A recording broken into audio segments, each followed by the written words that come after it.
Ladies and gentlemen, everyone around and in between, it is DebateSensei CEDA Edition. We talk about things relevant to the Cross-Examination Debate Association policy debate. I have with me the Director of Debate at California State University, Long Beach, Deven Cooper. Thank you so much, Deven, for being here. Hello. Thank you for having me. Excellent. All right. So we took a little bit of a break while you were busy with the end of the season going to nationals. And so now we get to kind of recap on some of those.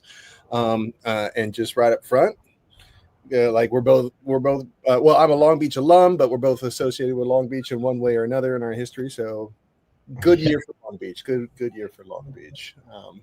But we'll be celebrating everybody's achievements in this episode. Let's start with CEDA, right? That was the first one. Yes. All right. And that was in good old, beautiful New Jersey. And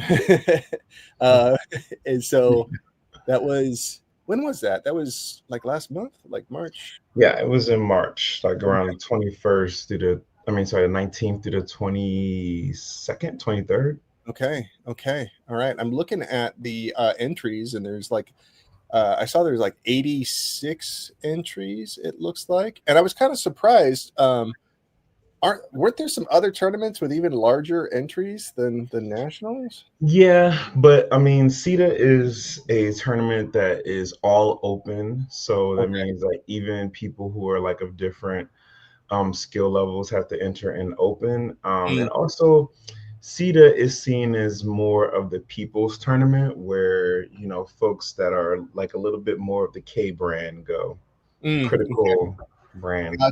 Gotcha. So, is that in contrast to NDT? Is NDT? Yes. Okay. All right.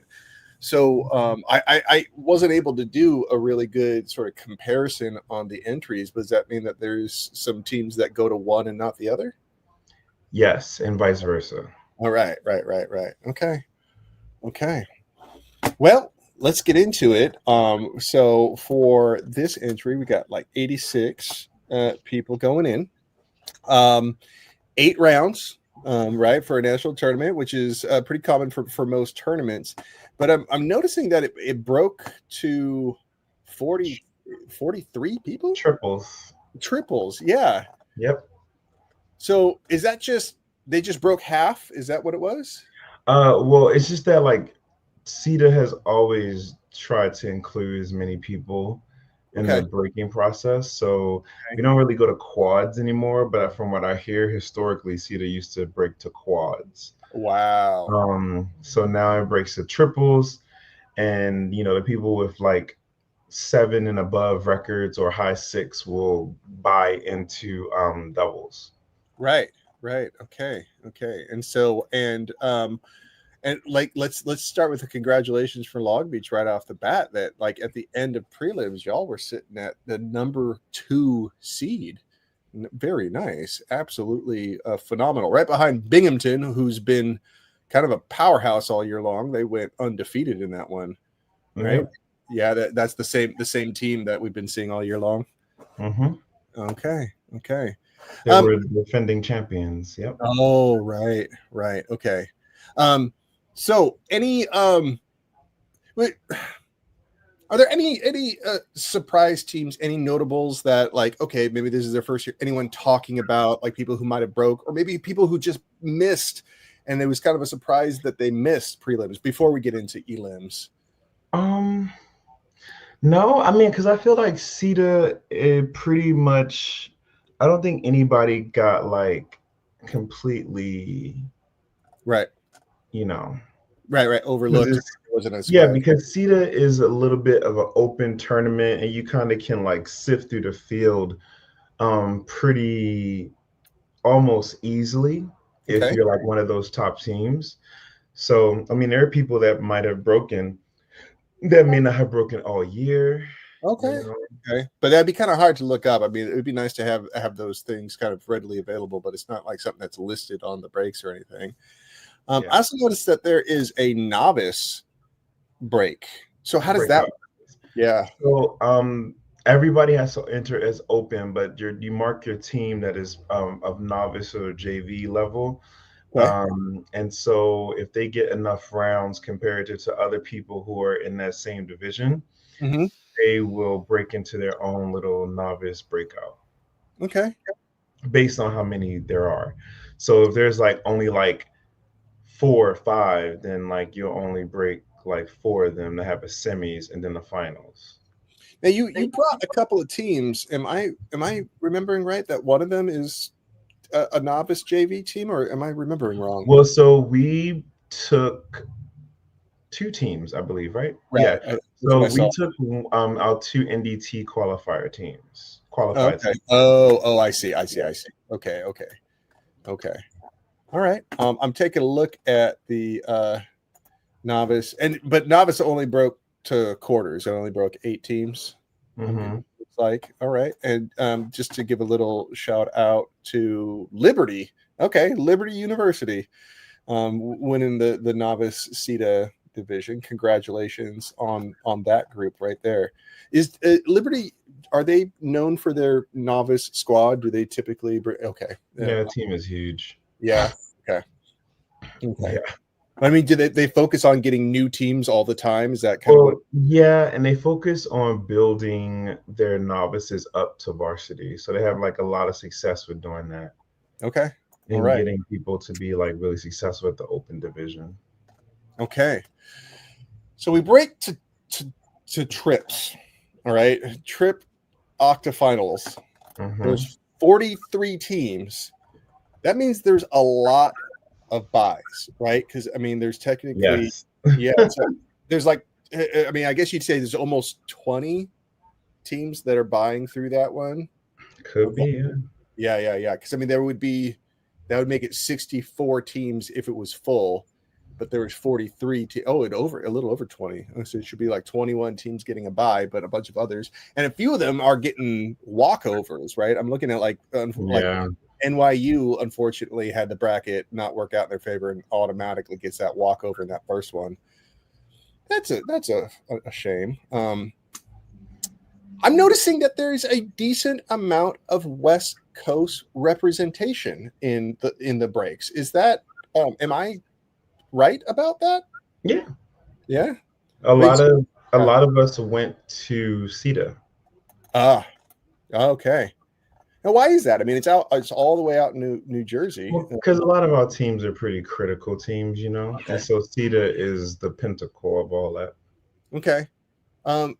Did USC? I thought USC had a team. Do they not typically do CEDA or? They do. I'm not really sure what happened. Are they not in a pool? Okay. I mean, I have my West Coast like bias showing right now. Because I know mostly like us at Long Beach and Fullerton went, you know, and some other teams. Mm-hmm. So, but like some of the teams are a little bit more traditional, like Berkeley didn't go, I'm sure. Stanford didn't go. Okay. But yeah. All right. Okay, so I'm looking here and I'm seeing, and so Long Beach has got their number 2 seed. Very nice. But I also see that Long Beach drops in one of those trip rounds to Fullerton. We had a couple West Coast. Yes. That's our 2 sophomores. Okay. Well, that's nice though. I mean, like they were like 27th seed, which is just barely, just like, oh man, a couple more placements and you would have walked through. But okay. That looked like a bit of an upset. But there's no such thing really as an upset at this level because you're only doing the bottom of the bracket walking through on these ones, right? Okay. All right. So let's talk. Let's talk. Go for it. Yeah. Well, so that's the thing. I think it would have been kind of an upset because no, never mind. I think I could be wrong. I think we were supposed to face the people that would be in that same line. I could be wrong, but I think I'm right. Yes, that is right. Well, no. That was the other Fullerton. So the other side, the other bracket, it would have been us going against the other Fullerton. But yeah. Right. I mean, it was a bit of an upset. You were 27th seed, and they were 38th seed. So I mean, that's a little bit. Yeah. Upset. So, but everywhere else, it looks like it's kind of lining up. All right, cool. So now that puts us into doubles. We have a few, got a few. So Kansas is just, man, they just have a massive break, huh? Mm-hmm. Massive break, and that means that they had one walkover right there. But I'm trying to see if there's any upsets in this one bracket. I'm not seeing anything. Kansas over NYU, Iowa over Kansas. That one was fine. Kansas walks over itself. We got okay. Oh well, we have the Kansas picking up over Fullerton. This is Kansas AS. Now this is a Fullerton hybrid team. Yeah, it's Fullerton / Fullerton College. Yes. All right. Okay. So, I mean, we got a community college rep going there. Not bad. Mm-hmm. Very cool. But looks like they look like they had a pretty good prelims, but they got knocked out in that first round against Kansas AS. Yeah, so, Well, I was judging that round, I believe. were you? Oh, okay. What can you tell Yes. us about that round? So that round, there was an argument that was advanced by Kansas where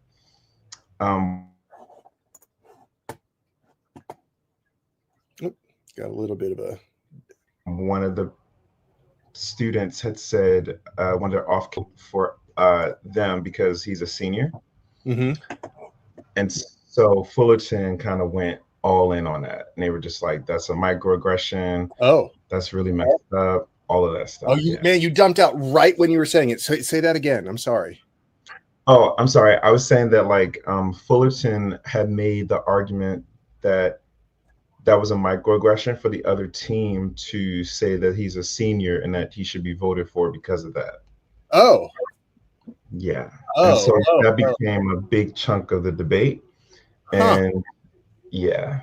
Was it like it's supposed to be some sort of tongue-in-cheek just joke? No, it's just that sometimes people who are seniors will say that type of thing, even though it might seem as a joke, but a lot of people are actually serious.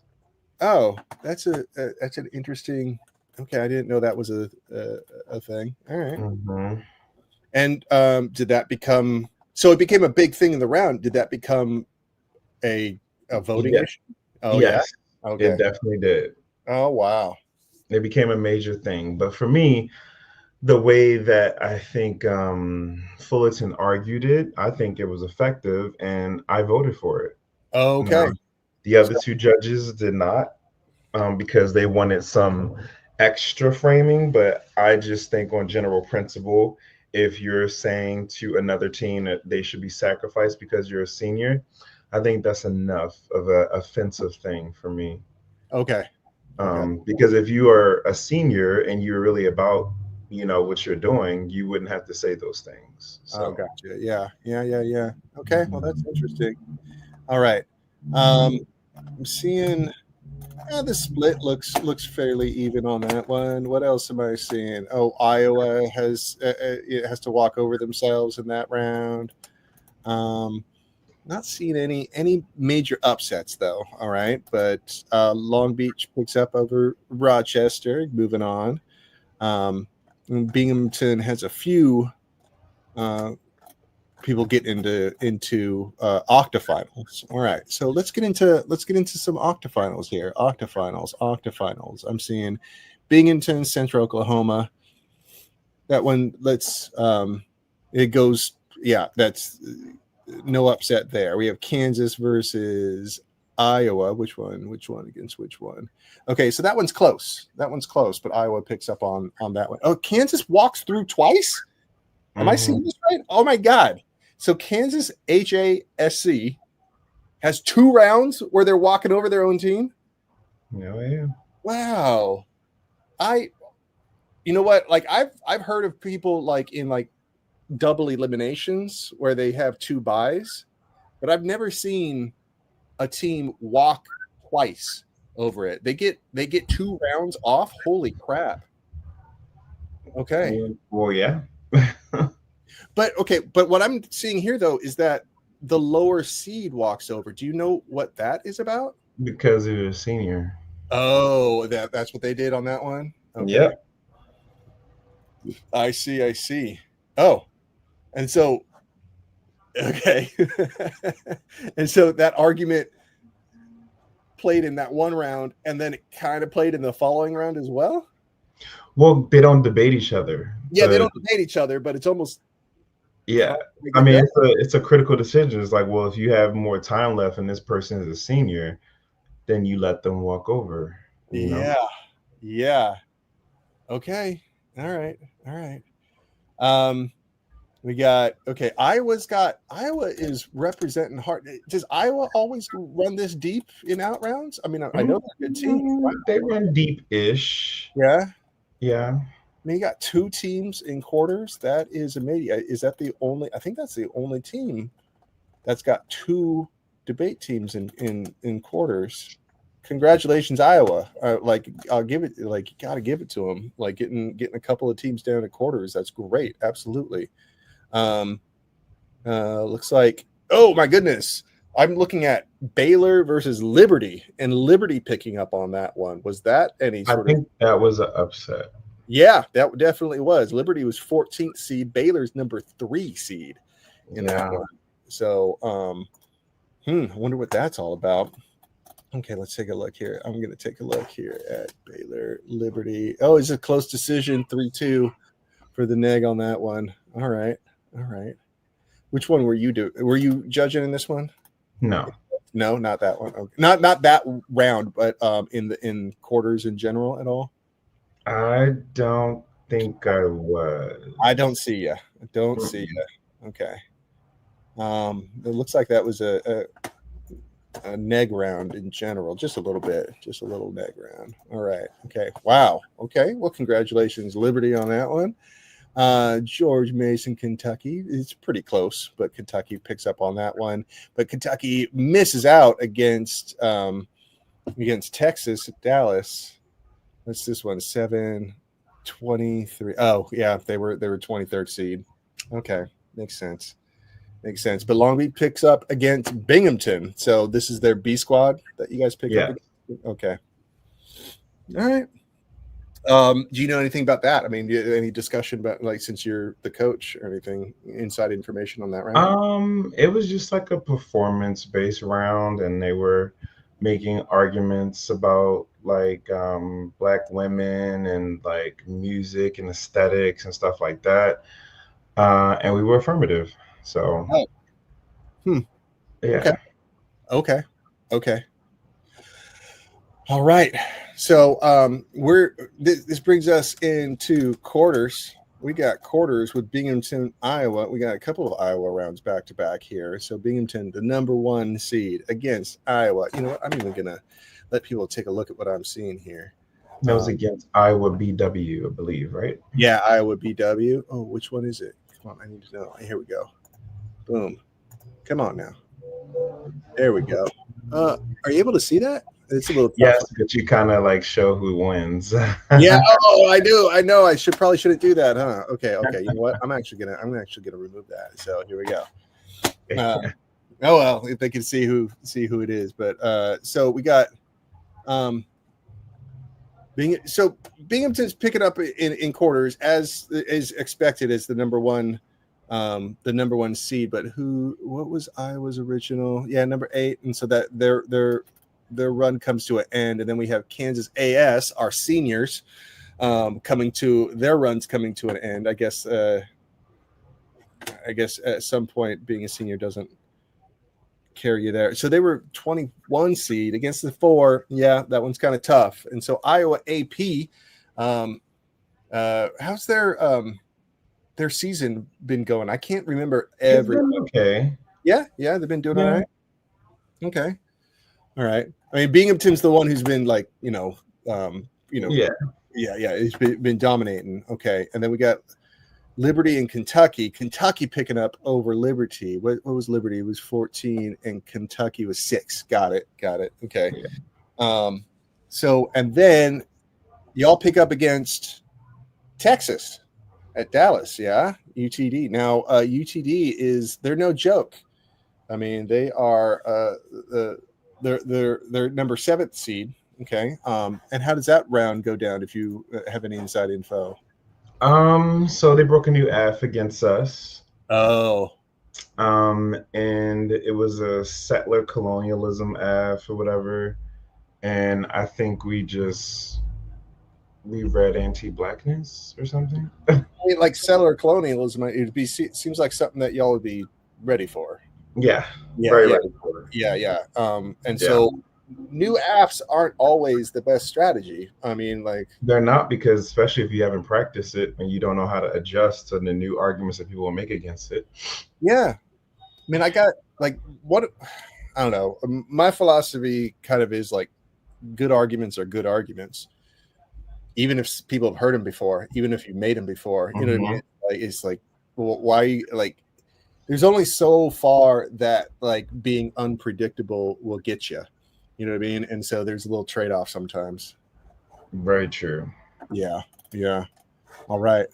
So we had that, which leads to a semifinal. We got Binghamton, Iowa, Kentucky, and Long Beach. We got one West Coast representation all the way to semifinals. Now, how did y'all do last year at CEDA? What was semifinals? Okay. Well, like we'll start with that one because this is where the Long Beach run comes to an end. Kentucky picks up on that one.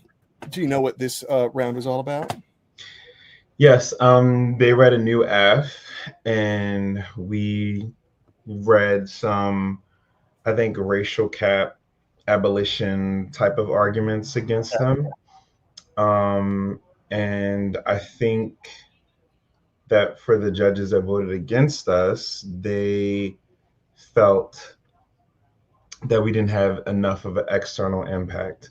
But we did get one judge, though. So it was a 2-1 against us. Yeah. 2-1, right. And it's like, and I always get, I'm always surprised at how some elim rounds have five-person panels, and some of them have 3-person panels. But you're saying that was not preference, but it's the what do you call it? The nominal or the ordinal. But up this high, I think we got a strike card. Okay. Well, I don't know. I can't remember. Yeah, I think we did have a strike card. Yeah, we did. We had a strike card. Okay. All right. But the other story, though, is that Binghamton, this is where their run comes to an end, right? It's like they were sitting here coming to and Iowa takes them out on a 4-1, no less. Do you know anything about that round? Because I'm interested in that. Uh-oh. I think you froze. Oh, I'm here. Sorry. You're back. You're good. Yeah. They took him out on a 4-1. I don't know necessarily what happened in that round, but I know that it was a very fiery round from what I hear. Okay. Like, now when you say fiery, does that mean it was like getting personal, or was it just like? Well, I don't think personal, but more so neck and neck. Like a lot of clash going on. It. Okay. But I see that you are on the panel for the final round. Yep. Oh, nice. I was chosen as the district rep for the final round. Yeah. Right. And what's your position? You have a position for in the CEDA sort of structure. Yeah. I just became, in the secession, I'm the first vice president now. Got it. Okay. And so very nice. And so I'm looking at this, a 9-person panel. My goodness. Yep. 9-person panel. So what happens in this round? Kentucky versus Iowa. So they read a different F than what they read against us. It was the F that I think they were reading the rest of the tournament, but they had like a different F for us. But the Iowa, they read a big cap K, like really in detail depth. Okay. Now, is Iowa known for this, or is this something Okay. So Yeah, you they read that on an A, but they also read like trans arguments as well. Um, okay. so about transness and things, but like I think cap is one of their bread and butter arguments that they do quite well, Well, with that clearly reading. it turns out to be a 6-3 argument. It sounds like there's nothing else to vote on, so like everyone's voting on that. Yeah, Yeah, it yeah. was, it was a really good round, but I was like, a lot of people were saying that the round was over in the 2 and C.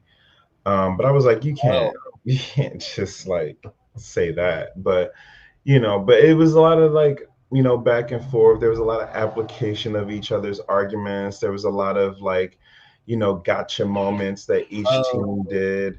And I think it was ultimately really good. I just think that there needed to be a lot more offense coming from the affirmative side okay. than like, because the negative was just like guns blazing offense. Like, Well, yeah.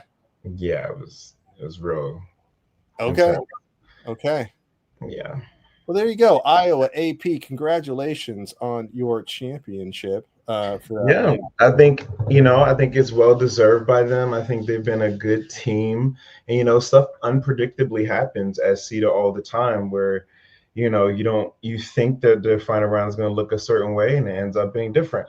Because at the end of the day, people thought that the final round was going to be us and Binghamton, but it Yeah, wasn't. yeah. I mean, that's the 1 and 2 seed, right? You know, Yeah, yeah. I do want to we're going to move on to NDT really quick, but y'all got number 1 and 3 speakers too. yep, Right? Curtis gets number 1 speaker. I mean, y'all have been getting some pretty good speaker awards, but have you been getting first and second? Have you been throughout the year? No. no, we've been getting in the top 10 ish. Yeah, Daniel has been lagging a little bit behind, but they're a freshman, and they are developing who they are yeah. and getting their sense of like identity. And so that's why I think like, you got to be able to build a lot of power behind your voice and a lot of intensity in your strategy. And I think that's what has been happening with Daniel a lot more. And I think CETA was the moment where it started to come out a lot more. So yeah. Well, for both of them, like Curtis, it absolutely is the one with the more experience and might be taking on somewhat of a mentor role, but he's also growing still. You know what I mean? It's like Yeah. because that was yeah. I mean, he was kind of in Daniel's position last year, Well, and so 2 years ago. yeah, you're right, Yeah. and so that is amazing. That man, that bodes very well for next season too, right? Like that's very good, very good. Yeah. So, man, if they're watching, good job, excellent work, excellent work. Let's talk about NET, huh? All right. Yeah. Let's see The here. Super Bowl here. So NDT, let's remind people how NDT is different. This is the invitational, yes? Yes, this is the tournament that you have to qualify either through three mechanisms. Either you are a first round bid at large, which is the top 16 in the nation, or you are going through your district tournament and competing, or like if your district is really small, you kind of like rank to see who gets to go. And then the other way is like a second or third round bid. Like a second round is like you didn't make it through districts, or you already had too many first round people in and you couldn't go through your own district. Or it's also that someone is trying to apply as a third team. Mm, okay. And so, but what surprised me though is that I look at the entries and there's like 83, which is Well, comparable. because there's some people that are on the wait list just Uh, in case someone drops out of the tournament last minute, because it's mostly top 78 teams in the nation. okay. Um, but that's still comparable to CETA. I mean, Yeah, just the overall CETA, number. it's open to everyone. Yeah. Like if we were in a very good location with CETA, oftentimes like middle America, you would get like maybe like 85, I mean like 90 something teams possibly. Okay. Or especially if CEDA was like really close to where the NDT is going to be hosted, you would get like quite a bit. All right, and this was just last weekend, right? Or at least from when we're recording. Yes. Yeah, in Spokane, Washington. Nice. How is Spokane? Do you like it? It was cold. Oh, what? Yeah, I mean, it's a nice place to visit, but it's spring and it was definitely cold there, so that Okay. was the thing. All right. So there's 8 rounds here as well. Nobody goes. Nobody sweeps the prelims though. Everyone's got at least one loss at the end of that. Yes, which is crazy. Oh, why is that? Well, because sometimes there's at least one. Right. But this year people were taking out each other left and right. Okay. Like getting a win off of them more so. I mean, you kind of expect that, though. I mean, you kind of expect every round to be an out round at an invitational like this. At this one, because it's 3 judges each round. Right. Oh, really? 3 judges each round. Okay. Yeah. And so you still go off of win-loss. You're not doing like... You go off win-loss, ballot count, and also speaker. Oh, I see. I see that column now in there. Okay. Mm-hmm. All right. Yeah. And so they have the win-loss, and then there was a difference between, like, for instance, Kansas was number 1 seed. They had 7 wins, but they had 21 ballots. And the next, Emory, had 7 wins with 20 ballots. I get it. Okay. Well, that's fascinating. Okay. Let's take a look at this bracket here. You get to doubles. There's only a few buys. You only get the top 4 get buys. And it looks like Long Beach had a little bit more of an uphill battle this time through, huh? Maybe. Well, in prelims. Yeah, in prelims. So what I will say is that I think I would possibly disagree with some of the decisions, but it's not my place to say the judges were wrong. But that's just what it is. And so we ended up at 5-3. Yep. 5-3. That's tough. And so, but how many break? It looks like there's only 28 teams with winning records. Did you break 28 teams? Or it looks like it should have been like 32, right? Because it's doubles. No. So it looks like they only took the 5 threes. Oh yeah, like that. Yeah. They only take 5 threes, like, because they're constitutionally mandated to break at 5. Okay, cool. Because a while ago, they used to have a 5-3 skew. Oh, where some people would not make it, but that was before the 2000s, I think. Okay.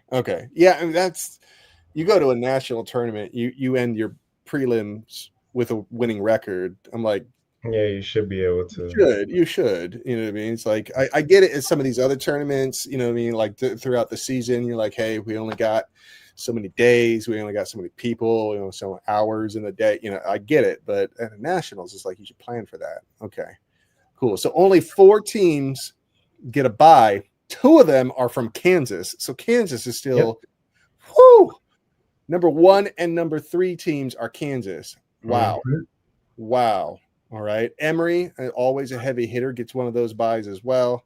And Michigan is the other one. So all right. So even Binghamton, is top 10, but okay. All right. So let's take a look. Okay, this is one where, is there anyone here who's just barely missed the break and people are like, oh man, I kind of expected them to be in out rounds? We got people barely missing the break. We got Binghamton. Was NYU? Did they break? They broke? NYU. We have one NYU. Looks like MS. Yes, that's they're supposed to break. Yeah. They did. They got a 5-3, and so they broke. What do we got? We have for some of the some of the people who. Oh yeah, I think Kentucky RS because they were in the semifinals of CEDA, I think they might not have broken. That's true. That's true. Kentucky RS, they were in sems and they went 4-4. So, that's a tough break right there. Iowa BW, were they one that went? Yes, they were a team that was pretty high at CEDA. Yeah, but they didn't break. They're a pretty good team as well. I see USC. They also missed breaking by a round. Okay. I thought that said Stanford, but that says Samford. Okay. Yeah, Stanford. Stanford might get it next year. They might get to come. Okay. But so I don't see Berkeley anywhere here. Did they? Oh, I do. My bad. Yeah, one of them broke. Yeah, I do see Berkeley there. But so we have Kansas in the 1 and 3 spot, but that's not the only Kansas teams that broke. We got 3. I think there's 3 total. Yeah, it looks like 3 total win. Oh wow. Yeah, Kansas HW was the other one, I believe. Yeah. My goodness, that is amazing. We have a couple other teams that have more than one break, like Emory broke more than one. Looks like we got Michigan. Michigan is breaking more than one. They broke all 3, I think. Oh, they brought 3 and broke 3? Wow. Yep. That is great. That is good for them. Michigan State also breaking. Mm-hmm. Okay. I'm thinking, is George Mason just got 1, or is it? I don't know why I always get George Mason and Georgetown mixed up in my brain. Yeah. Georges. Yeah. George Washington, Georgetown, George Mason. Right. Yeah. Right. Okay. I like representing as many people as possible. You know what I mean? Like giving congratulations, even if, this is hard. All right. And this is people put a lot of time into this. You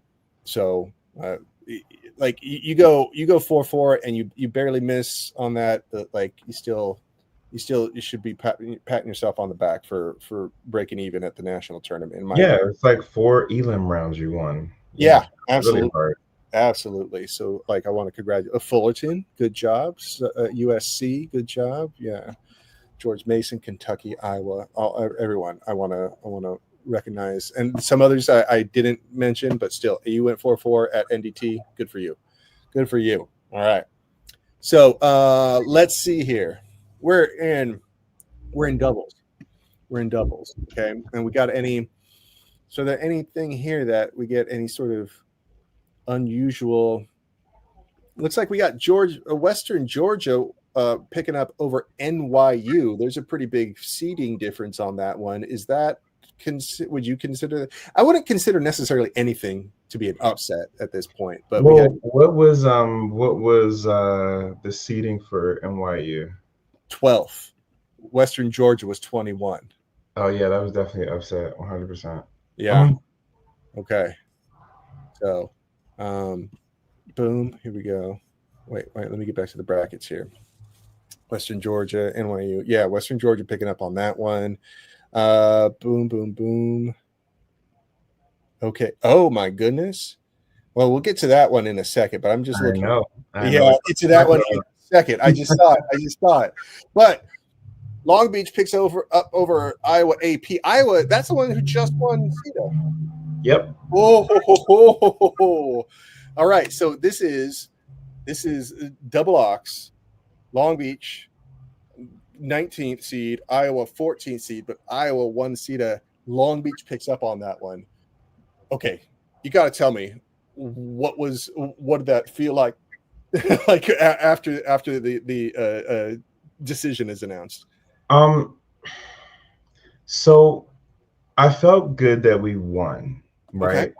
But I don't feel good about who we had to win against because I believe those two are wonderful debaters. I think they're absolutely kind-hearted people, and they're very friendly to us. And I mean, I think my students can consider them friends. Very talented debaters. And I just hate that we had to be pitted against each other in that round, right? Because I could relate to them in the sense that when I won CEDA, we dropped in doubles at the NDT as well. Mm-hmm. And it was not a good feeling.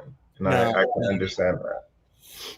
So yeah, little bittersweet, right? still amazing work. That was not an easy team. The fact that these two sort of like power teams ended up in the middle of the bracket and then hit each other and knocking each other out. Yeah. Okay, I'm looking at the others. I'm not seeing much in the way of any sort of upsets. But when we get to octos, it looks like Emory has to walk over the other, and so not only does Emory GH get a bye in doubles, but they get to walk over in ox. So that's another double. Yeah, walkover. Another double walkover. Two back to back. That is amazing. Okay. And then we got Binghamton, who has been CT has been dominating all year long, as well as last year, picking up over Michigan. That was a top 10 round right there. What else we got? We got Northwestern over Georgetown. That's a little bit of an upset, according to the seeding. But again, like if Long Beach is 19th seed and Iowa's 14th seed, like those seeds, don't necessarily speak to the strength of the teams. So yeah, because there was a lot of things that happened. Yeah, at NDT, like for example, Kansas MR hit Emory GH very early in the tournament. Oh, okay. And those were like two of the Copeland panelist teams. Right. And so, hey, I forgot to ask: are the prelims seeded coming in? Kind of. Okay. Because you have a rank of all the teams going in. Okay. The first 5 being the Copeland panelists. Which are the top 5 teams in the nation. Okay. All right. Well, then we got, here it is. Long Beach against Kansas LS. Now, Kansas LS just comes off of a bye from doubles. They are the 3rd seed. Y'all pick up over them. Yep. Amazing. All right. So I'm sure you have a little bit of information about that round. Yeah, our strategy was to go neg in all these debates. That was it. There's no side equalization, so we definitely were like, we're going to go neg because we can say no very well to like a lot of teams. And so, Curtis gets like really supercharged about saying no, and he's a 2NR. So in that debate, they read an F about transness and other aspects of identity, and there was more things in their affirmative about like personal experience. I think their method was to talk about like theory, performance, and method. And so that was kind of like how they approached the resolution. And I think it was very good, like it was. And I think it was a nice F, and it was very personal, very performative, and powerful, and so that was kind of what their F was. And so those are 2 heavy teams to go back to back. All right. I mean, like not only after 8 rounds, but like yeah, very nice. We also have Dartmouth picking up over Michigan. That's another upset from the looks of the seeding. I mean, Michigan's just coming off of a bye. Michigan BP, by the way, because more than one. So did you judge any of these rounds? No, they don't have me to judge. Oh yeah. I mean, I used to judge Dartmouth BC, but like obviously not anymore. Okay. But I mean, it could be Michigan that's also doing that. Yeah, they definitely don't prep me, which is okay. But I prep some of their judges though, because McAllister picks up over Western Georgia. That's to be expected according to the seeding. We got what do we got? We got Wake Forest over Kentucky. That's a close one according to the seeding, though. But Kentucky. Wait, what happens to Kentucky here? Do we? Oh no, that was Kentucky's only team. I'm thinking about Kansas. I'm always getting those ones mixed up in my head. All right. And then Kansas picks up over Michigan. Kansas is the number 1 seed. All right. Amazing stuff. So let's go from the top on down now. We got Kansas over Wake Forest. They're like, so Kansas is even though they're number 1 seed, they're performing as expected. They've been doing pretty well all season long as well. They were the first place team in the nation. Top speaker. Oh yeah, at this tournament. Yep. Yeah. Okay. We got McAllister and Dartmouth picks up over McAllister. That's a bit of an upset. We got a couple of upsets back to back on there, then, huh? Yep. Dartmouth over McAllister. You know anything about any of these quarterfinal rounds? Not really, Really? because I was focused on the one that I had to really try to win. All right. Well, let's talk about that one then. Long Beach over Georgetown. Now, Georgetown, okay, Long Beach picks up over Iowa. Iowa won CEDA, a few weeks earlier. Long Beach picks up over Kansas, number 3 seed at this tournament, powerhouse all year long. And now against Georgetown CS. Georgetown CS is 6th seed. Y'all pick up on this one. My goodness, you're all on a tear. All right. After what might have been a little bit of a sort of a queasy prelim record, but now you're really firing on all cylinders. What happened in this round? They read a AF that had some like historical materialist kind of socialist kind of affirmative. Okay. But it was not really like a socialist transition. It was more so about their plan text that would do something that would make some level of utilities a little bit socialist, a little bit. Okay. But it was pretty much an AF that was tailored towards answering the K. Oh, okay. That's what I'll say it was. It was not probably the AF they would read against Dartmouth or Kansas. So, I gotcha. yeah. All right. And so how does Long Beach handle something like that? So in that debate, we just knew that we just had to go for more of a framework argument and a critique of fiat. Oh, critique. And we also, okay. Yeah. So, yeah, because they were trying to fiat like a socialist kind of policy, and we were just like, we don't think that those skills are beneficial to do that, and we think that fiat is bad, and that you can imagine this socialist world or socialist adaptation of what you're doing with your plan, and that's going to be beneficial and useful.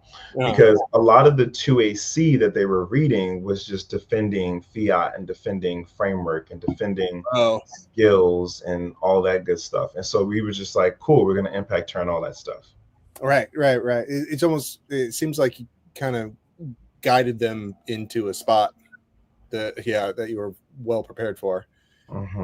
Yeah. All right. And the last one, Binghamton picks up over Emory. Now, Emory was ranked 2nd. Emory's always a powerhouse, but this is Binghamton that has been doing really well, and so they pick up on that one. All right, which leads to a Long Beach Binghamton showdown in semis. Yep. Yeah. Okay. Unfortunately for Long Beach, this is where the journey ends for CEDA. But still, this is the best Long Beach has done at NDT ever. There you go. Excellent. Great job, Ortega Medina. All right. Great job. What happens in this round? So I think in this round they read a AF. I'm not really sure what to call it or say about it. It was just like hoodoo or voodoo kind of debate is purgatory or something, and mermaids and all these different things. But I mean, I'm lost. Yeah, I mean, most people would be, but I mean, it was a good performance in the 1AC. And so we decided to go for a racial cap argument. Okay. But I think in the end, it was more so framing again, where we were saying we need to talk about the value of this space and what we can do and what energy is needed to do what and who for whom. And so I think that's what our focus was. In the end, it was a 5-2 against us. Right. But that's what it was. I think that like Curtis could have gone a little bit deeper on the link level and impacted it out more. And answer a lot more of the meta claims that they were making about trans massage noir and stuff like that. But it's still really competitive and at the end. So is this what Binghamton is known for, or are they kind of a straight up policy team? That's what they're known for. Oh, they are. Okay. Okay. Yeah, in the past they've had some straight up teams and some teams that do like some interesting things, but yeah. Okay. All right. Top seed Kansas picks up over Dartmouth. I mean that these are two teams that are expected to be in final round, right? It doesn't surprise anybody that they are in final round. Am I right? Yeah. Yeah, yeah. So Kansas, MR, Binghamton, CT. And it is a close round from the looks of the results here. Do you know what the final round? Yeah, I was tired and I kind of like went to my room, but Okay. some people watched it. I'm not really sure what to say about this round. Really? I think allegedly there was just things that were said on both sides that may not have been the most appealing, Okay. but you know, in the end, Binghamton was victorious. So Okay. All right. It sounds like you're being diplomatic, and I'm going to let you. I mean, yeah, I mean, I just, you know, I don't want to knock anybody's style or performance or anything like that, you know, but I think that those two teams are vastly different from each other, and they would have some disagreements that would be a little bit sharp. Okay. So, you know, and I heard that's kind of what happened and what came out. And so, you know, but congratulations to Binghamton for winning the NDT. It's a very hard feat, and it's something that, you know, not many people get to do. Right, and they won CEDA last year, and they won NDT this year. Okay. Yeah. All right. So last but not least, I like to talk about speaker awards. This Kansas MR team just looks like this was their tournament. Yeah. So we already knew it was going to be their tournament because last year they got to the final round. Oh yeah, this same team that got to the final round. Oh my God, 2 years runner up both years. Well, the one of them had a different partner. Okay, so it was only one of them that was in the final round twice. But yeah, you know what? I have found myself as a runner up more often than the champion, so I can sympathize with that. I try to rationalize it with myself, saying that there are just as many champions as there are runners up. That's small consolation. Small consolation. Curtis did well, 7th, top 10, even with a 5-3 record, right? Like I think I couldn't say for sure because it would take a little too long, but I don't know how many other people might have had that type of record and still came up that high. Excellent year for Long Beach. Great way to end it. I can't think of a better way to motivate your debaters for next year. You know what I mean? Like knowing that you can come, like you've performed at this level already, and that carries with you. You know what I mean? Like when you come in next year, you are hitting the ground running. You are really have that momentum right off the bat. Yeah, this was kind of like a recharge year, you know. Yeah, I mean, like pretty damn good recharge year. Like not bad. Like there were some stumbles along the way, some learning. You know what I mean? Yeah, a lot of learning. Yeah, a lot of learning. Man, it all seemed to just lock into place right when you needed it. So fantastic. And yeah, I want to I'm very proud of Curtis. That's for sure. I remember having him on the program last year, and so you know, Daniel, his new partner. I'm assuming this was a great introduction to elite level debating, and now he's got 2 more years. Is that right? 3 more years. Oh my goodness. Yeah, Daniel is a freshman. Oh man. Yeah. So you're I don't know if there's something in the water in Long Beach, but y'all are doing great. Excellent work. Yeah, I mean and both of these kids, just like Diego, come from Lambda. So right. Well, that's excellent. I'm glad to be sharing good news with you, but I also love just celebrating everybody's accomplishments. Kansas, Binghamton, Iowa, everybody. Great job. I appreciate all the hard work that people put into this all year long on this. It is not easy. That's not. All right. Well, thank you for this one last recap of the year. And so it was very helpful getting to know a little bit more about these results. Thank you very much, Deven.